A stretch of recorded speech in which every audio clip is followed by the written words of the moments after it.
the air. Hey everyone! Hopefully you didn't see my little glitch there. I was talking to no one for a second. Welcome to session 3. We can't believe it's almost halfway done, but we're almost through, which is sad and exciting. Today we're going to be talking about, or Linda's going to be talking about managing the job search process. And we're expecting to have a little time towards the end to actually do some Q&A just to check where you all are at and how things are going so far. So definitely stay tuned if you have any just general questions about the job search process and how it's going. Few updates. So you should have seen your advisor assignments on the LinkedIn group. If you haven't, go ahead and check those now. So you want to make sure you send your resume to the person that you have listed as soon as possible. At some point, we will, well, we haven't talked about that. Send it to them as soon as possible. And we will get those turned around as quickly as we can. Also, a little update on the professional that we're going to be connecting with. So Sarah is working hard on connecting you with some great people, but know that this is really just going to be a first kind of an informational interview connection. So we use the term mentor at some point, but mentor is kind of a loaded term. So we're now going to be referring to them as your professionals. So know that Sarah is trying to connect you either based on, geographic location, your field. So if for some reason you're like, oh, this doesn't seem like the perfect match right away, that's most likely why she has a formula of doing that. Would you like to talk any more about? Yeah, so these are people that have committed to connecting with Ducks. A lot of them are parents of current students at U of O, and that's my role, is to work with them. And so a lot of them are going to have great advice and insights to share. And really, this is a great way to practice. They're going to give you good feedback. So some of them are really great matches for you all, and some of them are going to be matches more based on geographic location or people I think that would be a great connection and might have further connections for you because they're well connected in the area that you want to be in. So keep that in mind. And I will be sending out those emails after our networking session on Thursday. And what I'm going to do is email the professional and copy you, and I'll basically introduce the professional to you and then expect you to respond and introduce yourself to the professional and then set up a time from there. And I'll go over that in more detail next week as well. Perfect. And what is great about these professionals is because they're already committed to helping UO Ducks, recent grads specifically, in this case, they're welcome to give you feedback, and we ask that you do ask them for feedback. So kind of don't use this just as a way to find out if the field might be right for you or the location. Certainly do that as well, but also use it as a way to get feedback on your professional communication, or how you're, presenting yourself, all that good stuff. And they'll be set up to do that for you as well. Any other updates, colleagues? Sounds good. Okay, so for the resumes that were sent to me, I know I've already received 3 of the resumes out of my 5 people. So I will definitely, I received those and I will get to them. Okay, perfect. So the ones that we have received, we will definitely get to those, but please send your resumes to us today if you have not.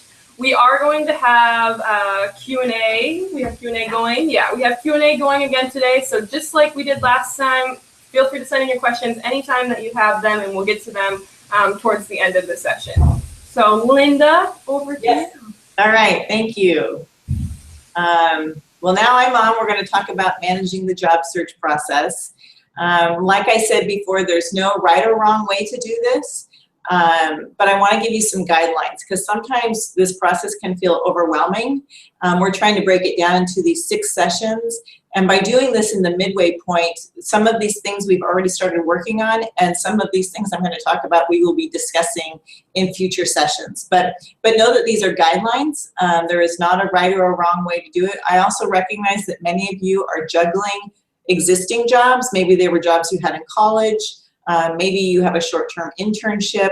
Maybe you have some volunteer work. So you're juggling a lot of different things. And so we want to identify ways for you to integrate this job search process with your existing lives. Some of you might be taking a vacation, all those kinds of things. So again, these are guidelines. This is not a black and white system. And you will receive a handout afterwards that'll go into a little bit more detail. But hopefully as I talk through some of these things, it'll give you some structure and some thoughts about how you want to go about this. A lot of times when I meet with recent graduates, it's one of the things that it kind of is the beginning of your plan, which we'll talk at the very end. You'll be sharing your plans with us. This can be a really helpful tool. Sometimes people need to show their parents how they're making plans, and I have worked with people that have said, look, these are the steps I'm taking, this is how I'm organizing myself, this is how much time I'm taking, and it just kind of gives everybody, you know, helps to manage a lot of those expectations. So I'm going to share some slides with you and talk through some of them with you, have a little activity at the end, and then we can go to Q&A and again tailor more of what you're interested in doing to what we're doing here. Okay, so I'm going to do a little clunky transition here.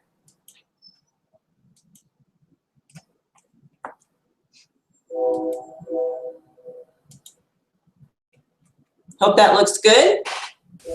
You are good, Linda. Okay, thank you for the feedback. Okay, so let's start talking about this. Oops, went too far. Well, we're going to get right to here anyway. So first of all, you know, kind of what is managing this job search process? I'm actually going to break it down into 4 steps. They're not steps that you have to go sequentially in, but it is kind of a way to think through each piece of the puzzle that you need to complete. And then I'm going to, towards the end, talk a little bit about how you might choose to manage your time. Again, these are suggestions, and you have to work it into kind of your style because everyone has, you know, a different style to how they work. So step 1, this is really what we talked about, that Courtney talked about in the first session, which is really having a good sense of knowing yourself. So hopefully you spent some time thinking about your strengths, thinking about your skills, what's important to you, what are your values, so that those match up well with the organizations where you're looking, and what are your interests. I really don't think that we are all out to find the perfect career and the perfect job first. I think if you manage it in a way to think about, okay, what do I want to do in the next couple years that does fit with my strengths, my skills, my values, and interests. I don't know if we've said it earlier, but you know, a lot of times people average 8 different careers in a lifetime. So we're just trying to get that first step. And the more that you can know yourself and what you're interested in, hopefully that'll get you to that next step. And hopefully you saw some of those additional materials, other skills. There's lots of tools to help you continue to identify these. And these, again, are going to change over the course of your career. So again, our hope is that as you go through this job search process, and you understand yourself better, that you will be using these tools for your entire career.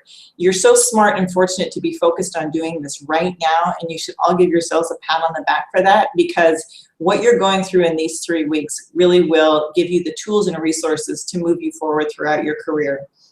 So please keep that in mind as you go through this.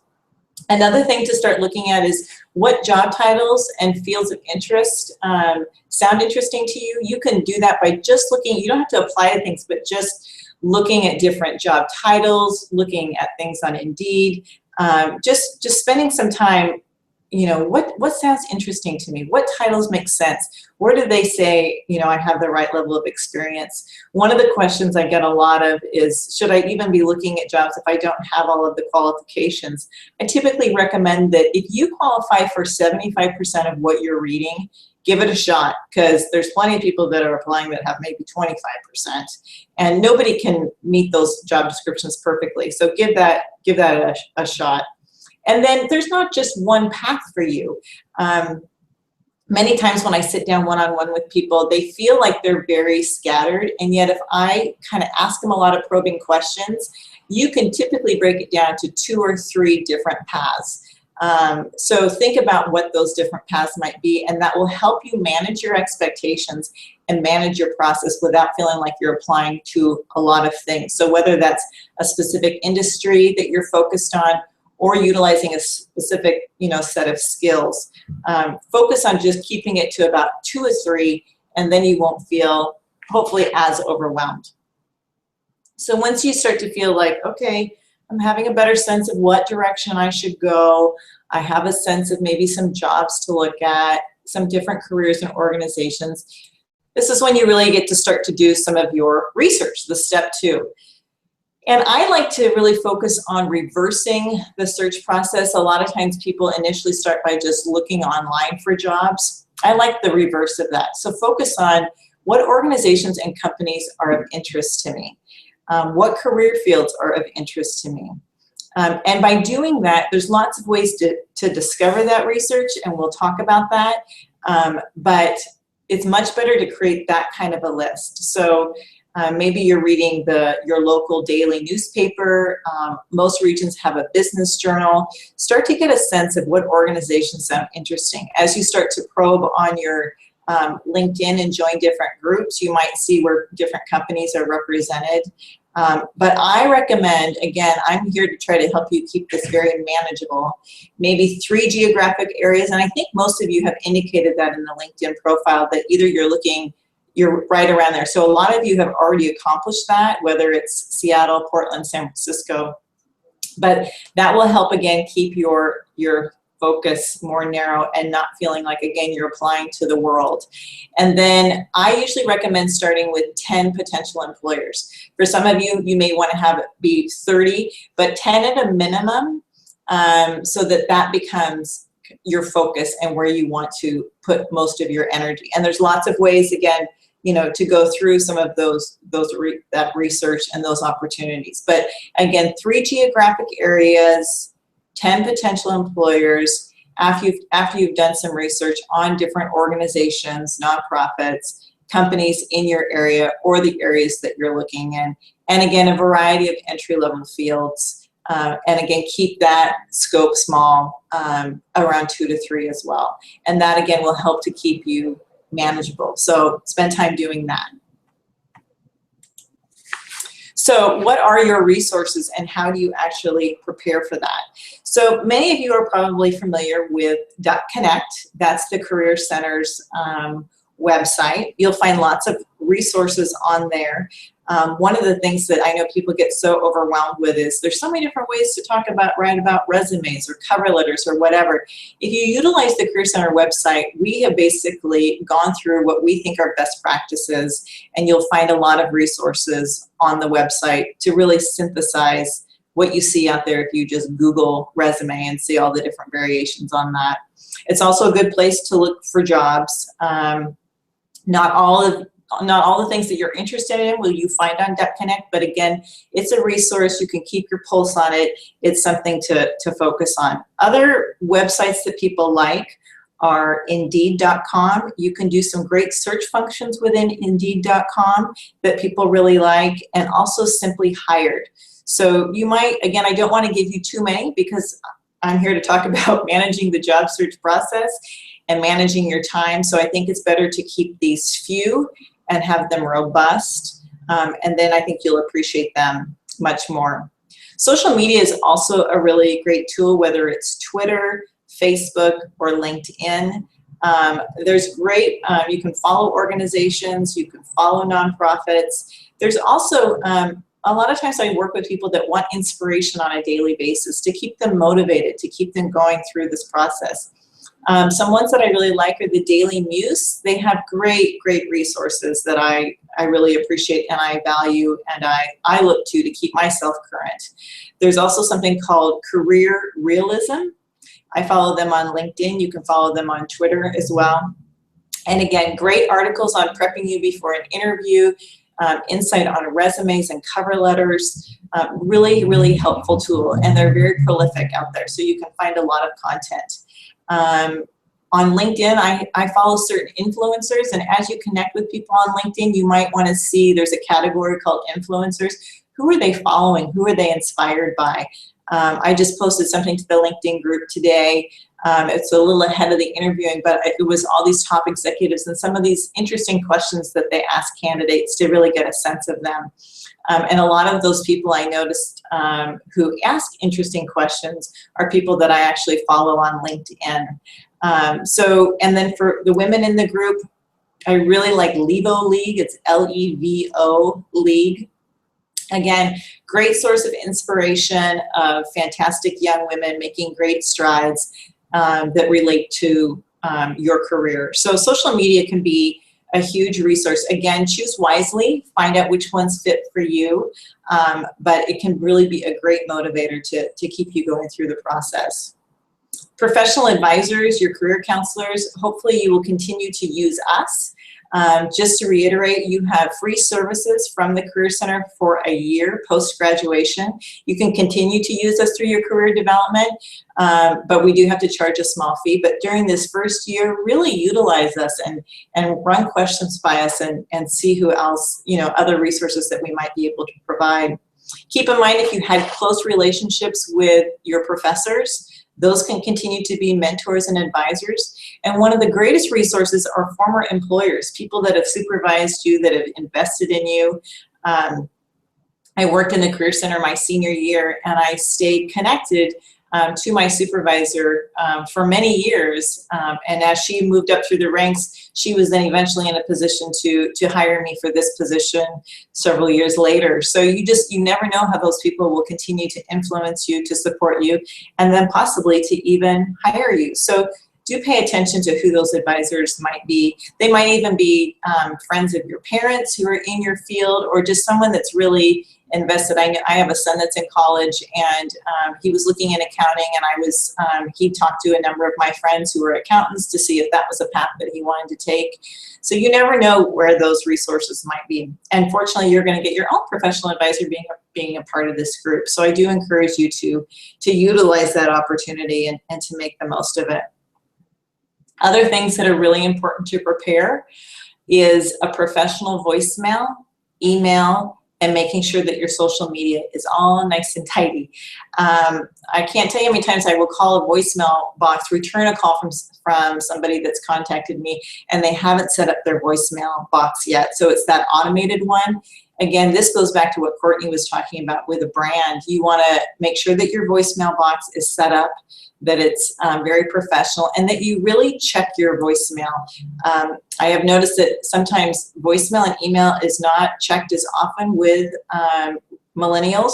It's not all the case, but it seems like they aren't checked on a regular basis. But when you're in this job search process, it's really important to stay on top of those and to be very responsive. So make sure you have a very professional voice, professional name. Your email, make sure that we would encourage you to transition from your U-Oregon email to a Gmail or another account, because unfortunately the University of Oregon doesn't have the bandwidth to support your emails for an indefinite period of time. So consider making that transition. Some of you maybe already have that, because you have to set up a lot of your accounts that way. Make sure that it's not a silly nickname. If you can, make it your first name and your last name. Sometimes you have to add some numbers if it's already taken. But it's much easier when you think about it for employers to find you, or mentors to find you, or anyone that you're trying to connect with, if they can just plug in your name. So make sure that you have a nice professional email address, because that's going to be all over your materials as well. And then again, I want to reiterate the importance of part of your preparation is to make sure that your social media is all cleaned up or with the very strict privacy settings on those, so that, again, you're coming across, you want to be you. I don't want you to pretend you're not somebody that you're not, but of course we don't want to have things that might misrepresent who we are. So make sure that you've cleaned those up as much as possible, because we do know that recruiters do check all of that. They'll go to LinkedIn first. 95% of them, I think Courtney gave you that statistic, will go to your LinkedIn first, but they'll also go and check you out on Facebook, especially if you're in a more casual environment. Sometimes they want to say, what's this person going to be fun to hang out with? So, but clean that up, make it represent you and who you want to come across. This next bullet, interview stories. Again, this is something that we haven't talked about yet. We'll be talking about it a week from today, but part of your preparation will be preparing your interview stories. If you want to get a jump on what we're going to be talking about next week, I usually recommend that people have up to 10 to 15 stories about their accomplishments and their experiences kind of in the bag, so that you can pull from those. So you can even start, working on preparing one of those a day, just reviewing your resume and saying, what am I really proud of? What have I accomplished? And you can start sketching those out and what that might entail. And that's all part of that preparation before you kind of dive right into it. Your wardrobe, you want to make sure that whatever your industry, you have appropriate clothing to wear. Every single industry is different and value different wardrobes differently. I recommend that you always dress one notch up when you're interviewing. So if it's a super casual advertising agency or it's an accounting firm, make sure, and if you're wondering, I always think the easiest thing to do is just to go and stop by the offices and see what people are wearing. So check that out. Make sure that you're ready for those opportunities, and that you're ready to start the job market feeling really well groomed, because that really does contribute to your confidence level and makes you feel good about taking those next steps.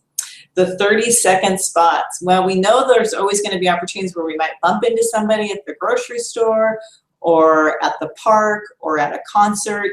You never know when you're going to bump into somebody. So think about, what you want that 30-second spot to be. You might hear it as elevator pitch, whatever that might be. But think about, what do I want to come across? We might talk about this a little bit more in the networking section. But again, what you're looking for, what you're interested in, and what you've accomplished are some of the things you might want to think about, so that when you do bump into somebody, and I'm sure a lot of you as recent graduates are getting the question, so what are you going to do? You want to have that nailed. So again, you feel confident. And the more that you have that prepared and practiced, the more it comes off naturally. You don't want it to sound really stiff, but that takes practice for it not to feel stiff. So outline some of those thoughts on what that could be, so that if you do get caught by somebody, in an elevator, you're going to be ready for them, and I'm sure you will be. And then what about your documents? So that's what we talked about last week, making sure that your resume is solid, and we'll be helping you with that. I've really liked what I've already seen from the folks that I'm meeting with. So I think a lot of you you're really taking this seriously, which is great. That will definitely be to your benefit. The cover letter, do I have that me paragraph solid? Do I feel confident about that? Again, you might decide that you want to tweak it a little bit each week as you go along, because as I said in that presentation, things can always get better. And then portfolio. Some of you I know do have portfolios for your industry, making sure that your website is great. One thing that I've noticed that sometimes people do, for people that do have portfolios, if they don't have an opportunity to go through those materials with people, is to have what they call a leave behind. It can just be on an 8.5 by 11, but maybe it just has maybe 3 strong visual images on one side that represent your design work specifically, and maybe your resume on the other side. So something that you can leave with them that you feel like is your best work is something that I know other people like to have. The other thing that I don't have on this specific list is also thank you notes. One thing I recommend is, if you have created an image for yourself on your resume and your cover letter and your portfolio, take that image with your name and create thank you notes. They can be the simple folded cards, but it's amazing how often when you send those notes to people that they keep them. They keep them on their desk, because we just don't get mail. Now, a lot of industry emails, thank you notes are fine, but if you are working on your documents and that's something that you think would suit your industry and your style and your brand, I encourage you to think about doing that. Okay, next step, strategies. Now, you're hearing lots of different strategies and lots of ways to go about this, and it can be overwhelming. And again, my goal today is to try to simplify things so it isn't overwhelming. But we can't just use one strategy when looking for a job. We need to have a blend of what those strategies are. So you might want to just pick 3 or 4, or maybe you want to tackle them all. But again, I don't think it's necessary to do every single thing. So maybe one of your strategies is that you're really good online, and so you're going to be checking websites a lot that represent your industry. A lot of industries have job boards for their industry, like the Portland, the Public Relations Society of America, or Portland Ad Federation, or architects. So maybe that's a place that you want to look. I mentioned earlier the importance of reading the business journal in your area, or the daily publication. So in Portland, for instance, it would be the Portland Business Journal and the Oregonian. I find out so many important things about companies that are coming into the area, that are negotiating for, tax dollars so that they can have a larger pool of people, that Nike is hiring 500 people. So really pay attention to those business sections and create a rhythm where you're reading that. It's amazing how many things you find out about before anything's posted. That's where I get a lot of my knowledge about Portland industries and companies and where the growth is happening.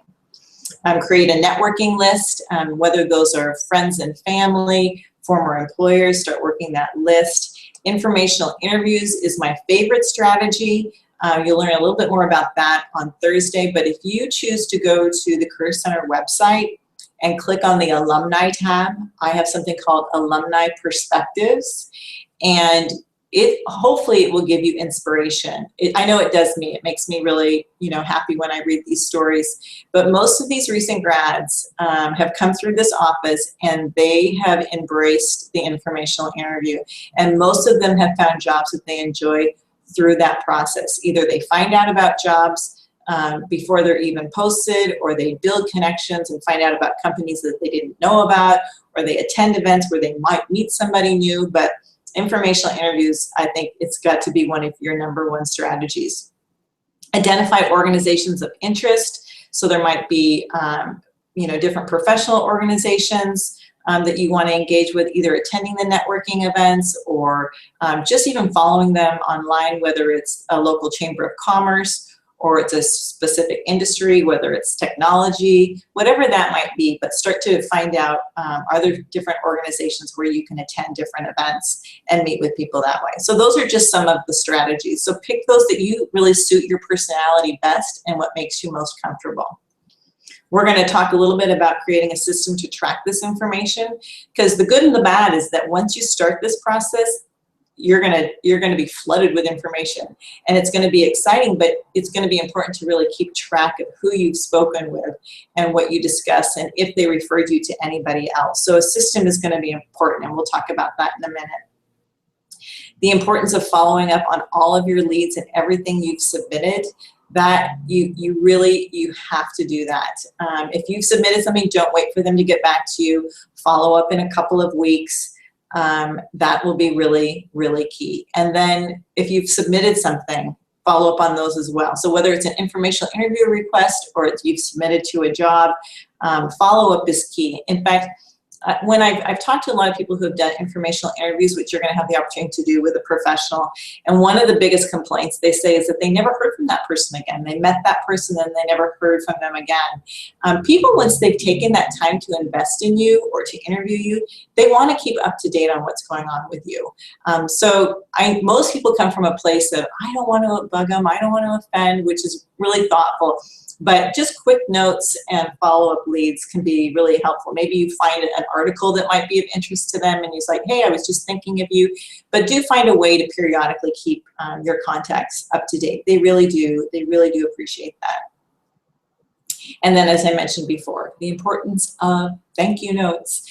I really can't stress that enough. And you'd be surprised at how many people don't do it. In fact, there's a statistic that says 5% of people do not submit, or only 5% of people submit thank you notes. I mean, that's just amazing.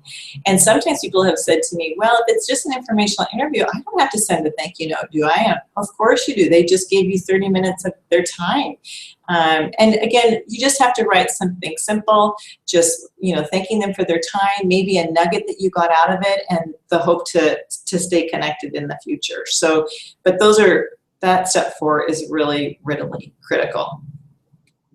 Okay, so how do you manage all of this? This is a lot. Don't you love my Big Ben Tower? I love London. Anyway, there's a lot to this time management. So, and there's lots of ways that you can do this. So, and there's a very detailed by like 5% here, 5% there in the materials that you're going to receive. So I'm not going to go into a ton of detail. But this is how you can kind of think about, what you want to do. So again, each of you is blending a lot of different things in your life. So I can't tell you that how many hours you should spend on something per week or the next week or the month. So you have to really determine that, but you need to do something. So maybe, you spend, whatever your percentage of hours are that you have to devote to the job search process. These are some recommendations on how you split up that time. And I do encourage you to do something every day. You'll feel good that you're doing something every day, and you know that you'll be moving forward and making progress. So preparation, attending this job search group is you're going to be the most prepared of most people that are out there looking for a job. So spending 10% of your time on doing preparation and getting all your materials ready, those 4 steps that I just talked about, is really important.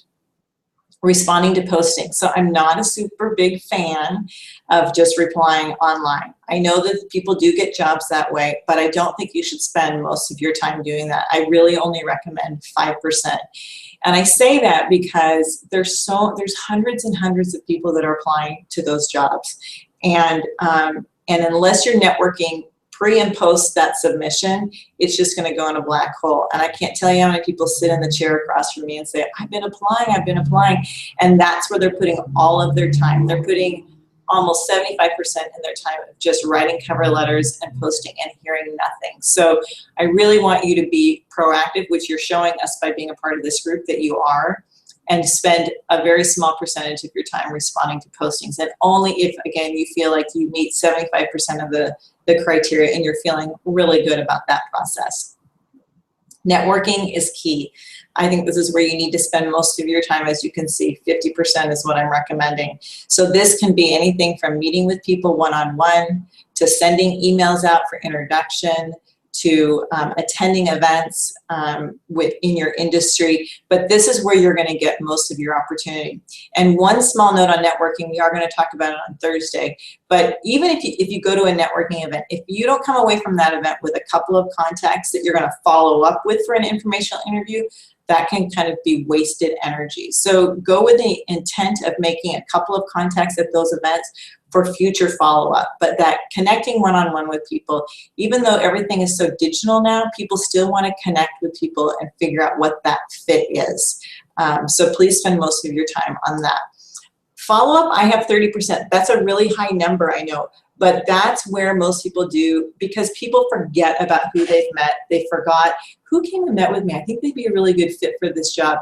Maybe the job wasn't posted when you met with them, but they're trying to remind themselves of, how do I know this person? So really, that's why I think having a system to track all of your conversations and who's interviewing you is super, super critical, because that's where you find out all of those opportunities, those missing pieces happens with the follow-up.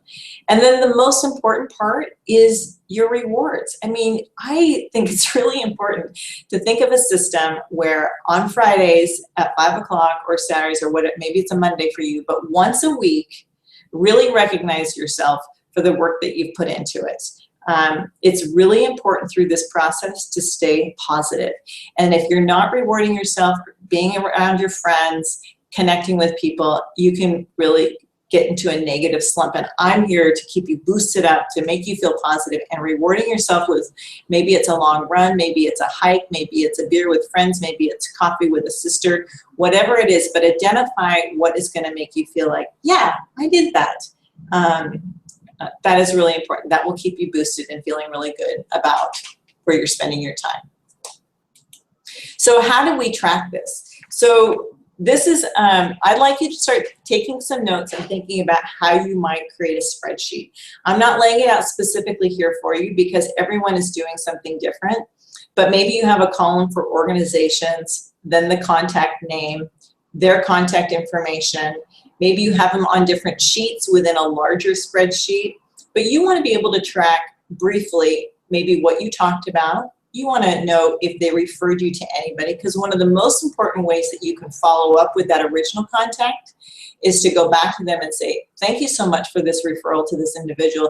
This is what I learned from it. It made me even more excited about getting into this industry and being a part of your organization or an organization like yours. That's the easiest way to get to that point. So I really encourage you to create that type of a spreadsheet.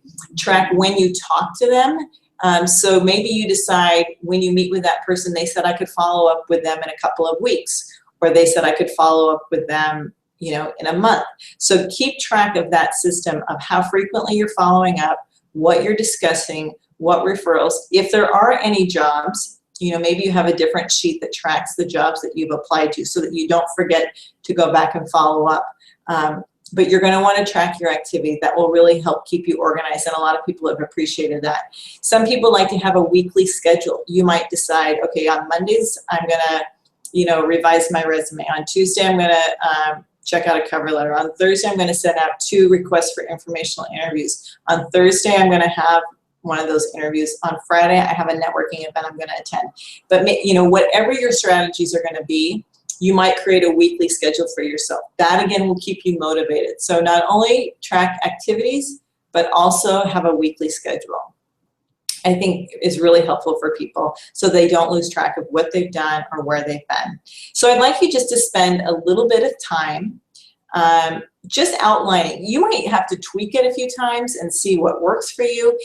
There is no, you know, perfect solution for that. So think about some of those strategies that we've listed on the earlier slides and kind of go through here and see, okay, how might I organize this process? Because I'm sure some of you have already done a number of these things. So start to think about what makes sense to you. And we'll give you a couple minutes to do that.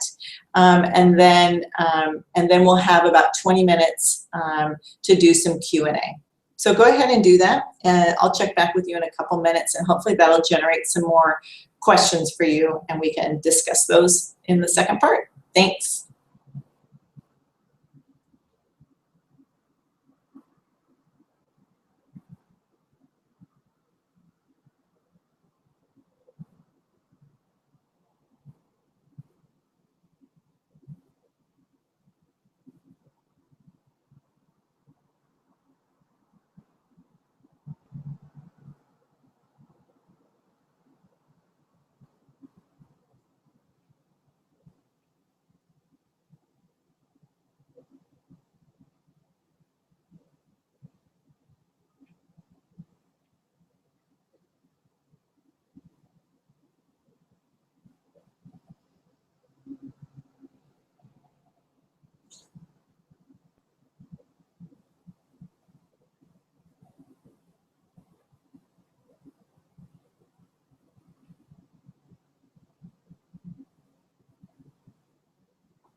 Okay, so I know that that's just getting you a start, and I know you didn't complete it, but I did just want to give you a little bit of time to think about it, and then maybe that'll generate some questions. Now I'm going to escape my my PowerPoint and come back to me, and then hopefully we'll see some Q&A on the side. Linda, we did get some feedback that maybe a few people aren't able to access Q&A. So if you are having that trouble, I started a discussion in the LinkedIn group. Feel free to post questions there too. Okay, great. All right, I'm going to just go ahead and read these, the 2 that I have here, and then if Courtney, if you want to help me with the LinkedIn ones, that would be great. Absolutely, yep. Okay. All right, so what typo on the first question? Oh, sorry, let me repeat. I have a question about branding. I'm learning CSS and HTML. Good for you. It would be very beneficial to create a website that explains who I am and what I have done.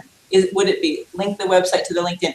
Yeah, I think if that's something that you have a skill set in and you want to showcase that by showing your website, I think that's fantastic. So yeah, good for you. And I would just include it in all of your materials and brand it up there so that they can click on that for more information. You can also include that in your LinkedIn profile as well.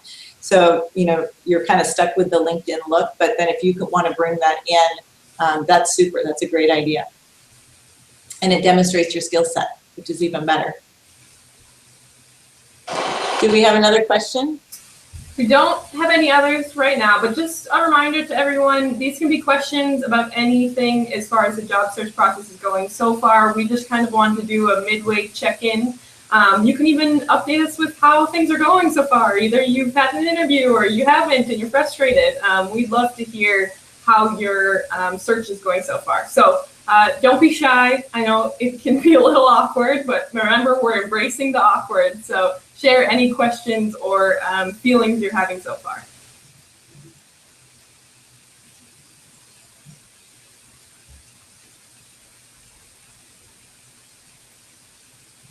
Oh, we've got a question here. Okay. If you are interested in employment in an area where you aren't currently living, how would you recommend searching and applying to jobs there? Like you said, replying to postings isn't great, but what else is there? Regular mail, phone call? Yeah, that's a really good point. So again, this is where I would try to use LinkedIn and see, you're gonna learn a little bit about this on Thursday, but my preference would be for you to try to make some contacts in that area, finding them either alumni or referrals, or telling your network, I'm moving to Denver, do you know anybody there? And start trying to connect and do Skype, do Google Hangouts, start trying to meet them virtually first and see what recommendations they have.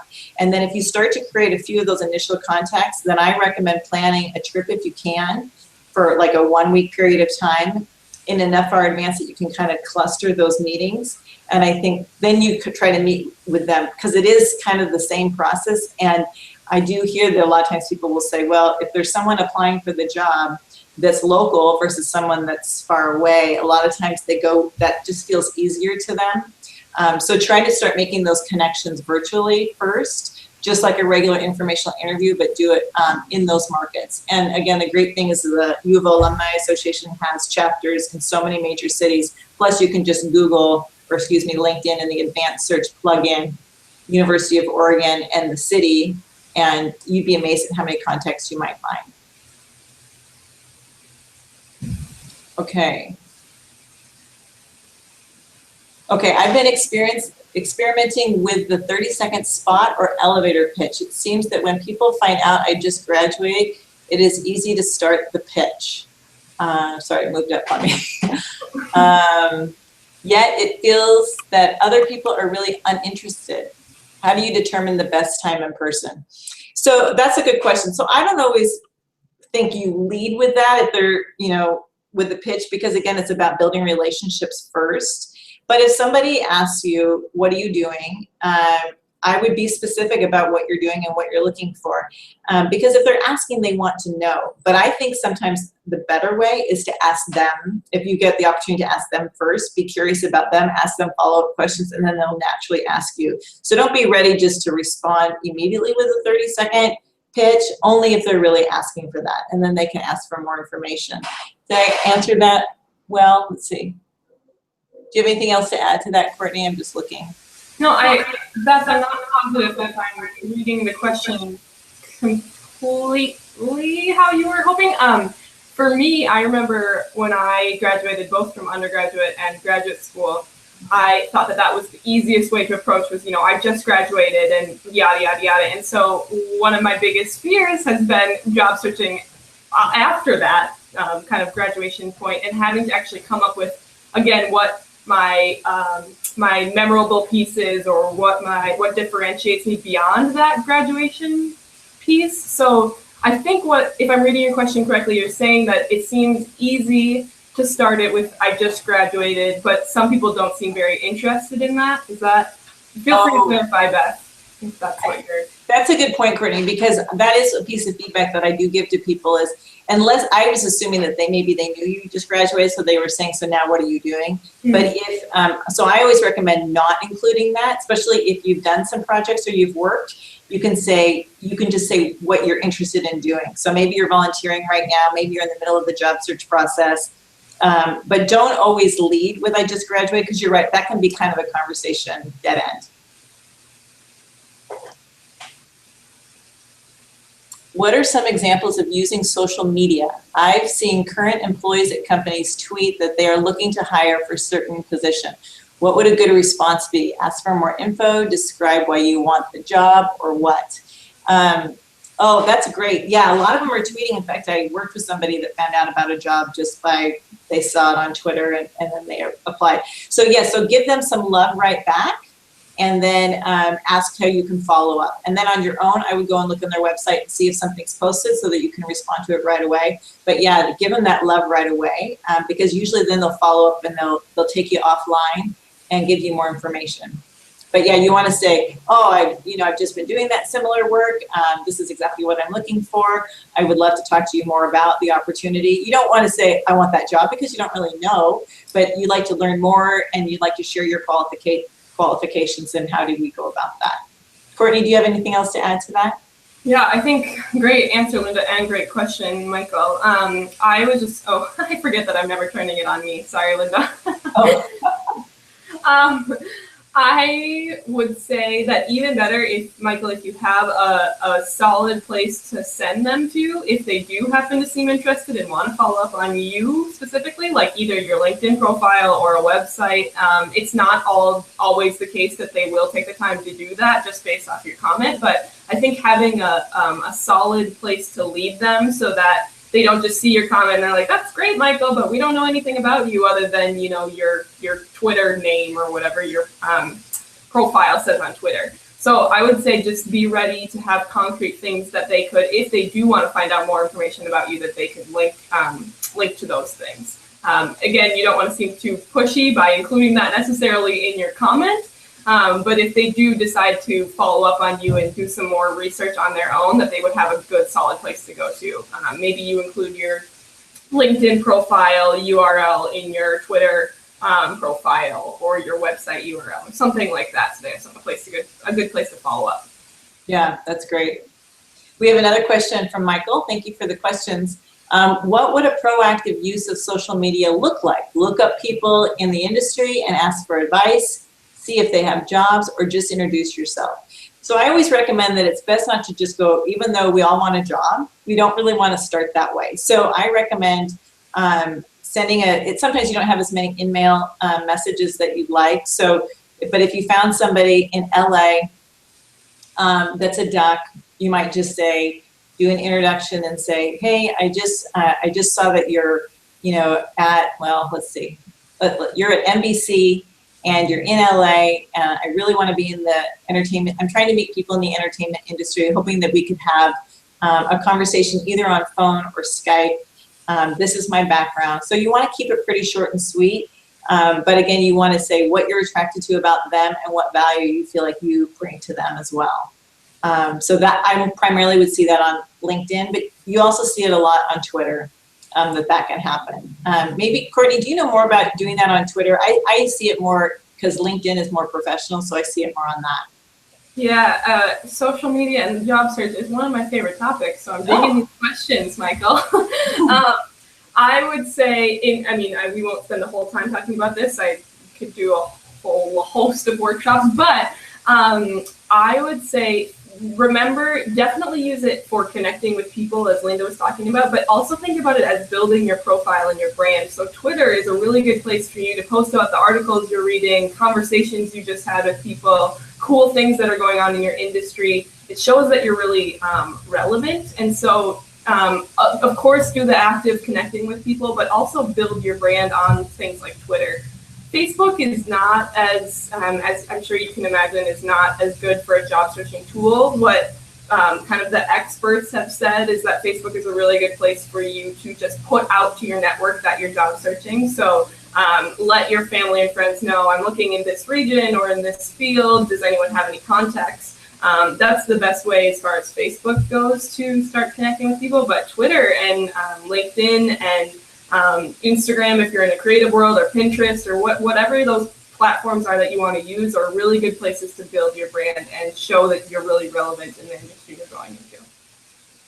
And I just wanted to give a real life example. Some of you have been great about already reaching out and talking to me, wanting to connect with me on LinkedIn. And I gave this feedback in the LinkedIn group, and I'm just going to restate it here just because I've got a live audience, is the importance of always writing a short note. They limit you on your characters, but for instance, with me, it could be as simple as, hi Linda, thanks for the talk on the job search process today. I look forward to the next session. It can be as simple as that. And because it shows me, okay, this is how we're connected, and this is why you want to stay connected. So Michael, if you're connecting with someone in another market, those are the things that you want to convey, is, you know, why you want to connect with that person. And if you have met, or if you read about them, I mean, sometimes I actually will reach out to people that I don't know. Most common is if I've just read about somebody in the Business Journal who I find out is a duck and is a CEO of an organization or doing something really cool. I'll send a LinkedIn message to them. I have no contacts with them, and I just say, hey, I just read this article in the Business Journal. I'm really excited to see what you're doing.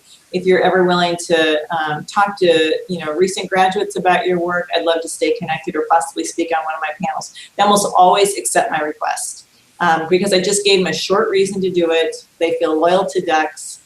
So I would use that kind of a similar tactic. And that's just for me to build my own professional connections, but you can do it as you're building your connections in the field as well. Yeah, I would say a genuine flattery usually never goes the wrong way. So I've had good, it's similar to what Linda said. I reached out to someone that had written an article I really liked, and they immediately connected, and then we ended up meeting at a conference. So yeah, genuine flattery is a good thing. Yeah, good. These are great questions, and some of these things hopefully will be covered in the networking session as well. Anything on LinkedIn, Courtney, that you see? Nope, not yet. Have people had interviews since the group started, or how is your search going? And I feel free to not make it a question necessarily, but just things that are going well or things you're struggling with.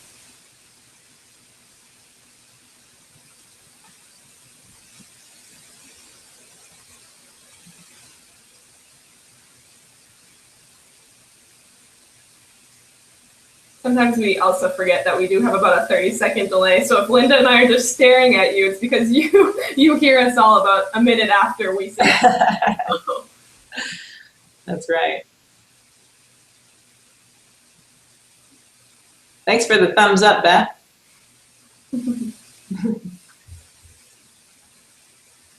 Has anybody created a system for themselves in tracking all of their activity, their job search activity? That maybe they have a tool that they like that they might want to share with the group. Some people use Google Docs, some people use Excel, some people don't have that technological capability and they like to just use tables. So again, it can be any kind of system. Maybe some of you are really fancy and can do pivots.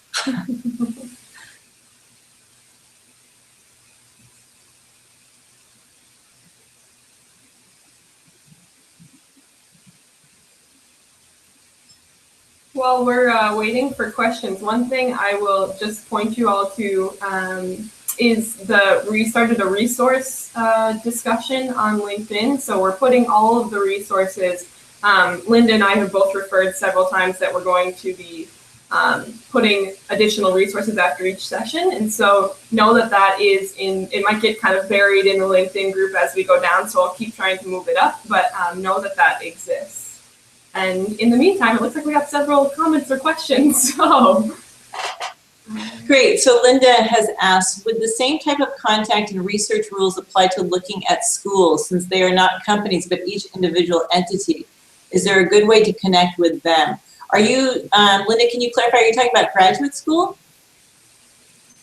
Contact and research, or looking at jobs? What's that? Looking to actually work at a school. Okay. And I can't remember if it's elementary or high school, Linda, if you want to clarify, but I believe you're trying to actually work in education. So a lot of people in education, I have to say, are not as great at LinkedIn. So there's some people that are really good at doing that, like creative fields, marketing fields, business fields, but I would admit to the fact that it's not the perfect strategy for schools to just rely on LinkedIn.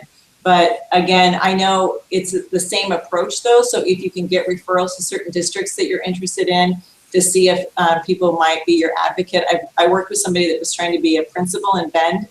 And again, she was just working her contacts, just, anybody in the Lapine Bend school district, and just put it out to her own personal network. And when she was in school, asking her professors, all of those. And so it's a little bit, it's not using social media as much as it is still making those contacts, because then they just put in a good word for you. Because again, everyone's trying to find the right fit for that person. Are they going to fit with our school?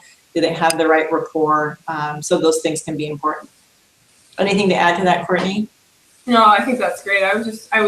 Similar things. I don't think they're as well connected as other fields, but any way you can get involved in the community, if you have a specific community or school district you're looking to be a part of, I think that's a sure way to connect with people that might be care about education or may be connected in the education world as well. So Linda did clarify, and it says at this point, any type of education, but mainly higher ed. Well, I would say higher ed, they're getting a little bit better with LinkedIn than lower districts. So, so you can still probably use LinkedIn for those kinds of opportunities. I know some higher ed people aren't as active, like us career people are. So you might have to be a little bit more patient and maybe trying to find their exact email address, which a lot of times you can kind of find that on their websites by going in that search function and just sending them a direct email. So that still might be better. So thank you for clarifying that, Linda. Michael is sharing, he recently started a spreadsheet to keep track of jobs I've applied to and remember the company, date applied good, any responses received. I was noticing that I was having a hard time keeping things straight between jobs. I hope that's helped, because the other thing I wanted to mention that I forgot, but Michael's comments reminded me of it. Make sure you're creating, if you have a Gmail, I recommend having folders for each one of your companies that you're applying to. What gets tricky is, okay, which resume did I send in for that? Which cover letter did I send in for that? So it's really important to create a system for yourself that's intuitive to you so that you don't lose track of that. So yeah, Michael, I'm glad you're doing that, because that is really key. Clint, I have a question about branding. I am learning, we did that question. Okay. Sorry, I'm just gonna select it, otherwise it'll not move out. Oh, okay, all right. So I think we're, Beth, can you discuss interview stories a little bit more?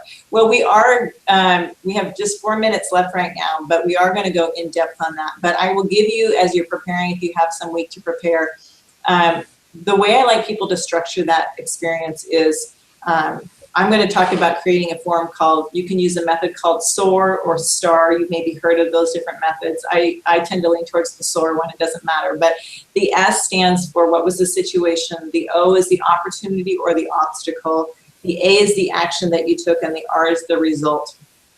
That helps you make it very measurable and memorable by having the organization to that. You don't have to say it in that order, because sometimes that feels clunky. Maybe you start with the result because I helped to raise $50,000 for this nonprofit by putting together an event where 300 people participated. And this is how I went about that process. So maybe you start with the result, which maybe that's the bullet point on your resume or something. And then you tell the story about how you went about that. And those are the stories that I want you all to start thinking about, things that you've accomplished, your strengths, your skills, and then building stories around those so that you don't get too caught off guard with questions, that you don't wing it. I used to wing it. It's not a good idea. And that it'll help you with your confidence. You'll feel more prepared. And just a heads up on the interviewing. On Tuesday, I'll be leading that discussion. And then after some of my tips and helpful hints, we're going to have a recent grad, a 2011 grad, who's been a recruiter at a staffing agency, at a medical clinic, and is now a recruiter at Nike. So for such a young person, she's had 3 very unique experiences. And so hopefully having her perspective on that interviewing process will be really helpful to you from her perspective. As a young person, she actually went through the job search group when she graduated, and then has subsequently had those 3 jobs. So hopefully she'll give you some insight on that as well. But hopefully that'll give you a little bit of a nugget to start preparing those stories. Thanks. Another question, all of this info has been great, motivated for me. Yay, with an exclamation point. I had an interview last week and 2 follow-up phone calls in the last few days. I feel like I don't have directly relevant stories for interviews. How general can stories be? Well, I mean, you don't, I'm trying to read through the lines on your question, so forgive me if I don't get it accurately. It doesn't have to specifically match, but maybe it reminds you of something. So a little trick of a phrase might be, I don't have a specific example. My example is not specific to that, but it reminds me of this experience that I had. And then maybe share a different experience that has some relevance, but doesn't feel as tied, if that's what you're looking for. You still want to try to be as specific. You don't want to say, I have great public speaking skills without sharing an example of how you spoke to a group, whether it was a group as small as 10 or as large as 100. So you still want to look for some nugget that's going to be relevant. The general ones are going to be fine. They might not be as memorable. If you sprinkle maybe one or two of those because you don't have specific examples, that's okay. Clearly you're doing something right if that did happen to you. So they're seeing enough that they like in you, that you're making that kind of progress. So congratulations. That must feel really, really good. All right, so I think we're about wrapping up. I'm just going to say congrats, Sam. That's awesome. And one thing is don't sell yourself short. So I often use Linda's approach too. I'll say, like I haven't had that exact that exact thing happen to me, but here's how, I've handled related experiences. But sometimes I think we might do that too often. So if they ask about, something that's related to communication skills and you don't think you've had that exact experience, but you know that you've used those skills in another setting, don't always feel like you need to qualify that it wasn't the exact same thing. Just a heads up, because I think sometimes you can run into the point when an interview when you're saying, I haven't had that exact experience, I haven't had that specific thing, and then you start to kind of sell yourself short when you actually do have the skills that they're looking for. That's a good point. And if you're working on them, you can share that too. I mean, don't be afraid to say, that's a really good question, and that's something that I've been working on. And these are the steps that I've taken to improve, that experience for myself. And that impresses them too. It shows a lot of self-awareness. Perfect. Well, this has been great, everyone. We're glad that we got to at least connect with you a little bit more here through Q&A. So that wraps up our third section. On Thursday, we're going to talk about networking. We're really excited, really cool tips on how to use LinkedIn and how to make it feel more genuine, which is always a struggle for me when we talk about networking. So it'll be very exciting. Couple reminders, just to reiterate from the beginning, send your resume to your advisors if you haven't done so yet. Again, this isn't a class, so we're not going to hold you accountable for those things, but if you would like your resume looked at, send it to us as soon as possible. There's the resources discussion group, and we'll just continue to add resources after each session there. It's just a Google folder, so you should all have access through the link. And continue to post in the LinkedIn group. I would recommend that one of your kind of treating yourself things from Linda's presentation today is posting on the LinkedIn group about something awesome that has happened to you, like Sam just did, about getting an interview, so we can all congratulate you. We'd love to hear how things are going, and again, things that aren't working so well too. We intentionally are trying to make this a safe space for you all to share what's going on. So keep posting in the LinkedIn group, send your resumes, and look for those resources. Anything to add, Linda? That sounds great. Thanks so much for your time and attention and for the questions today. All right, see you all on Thursday. Bye-bye.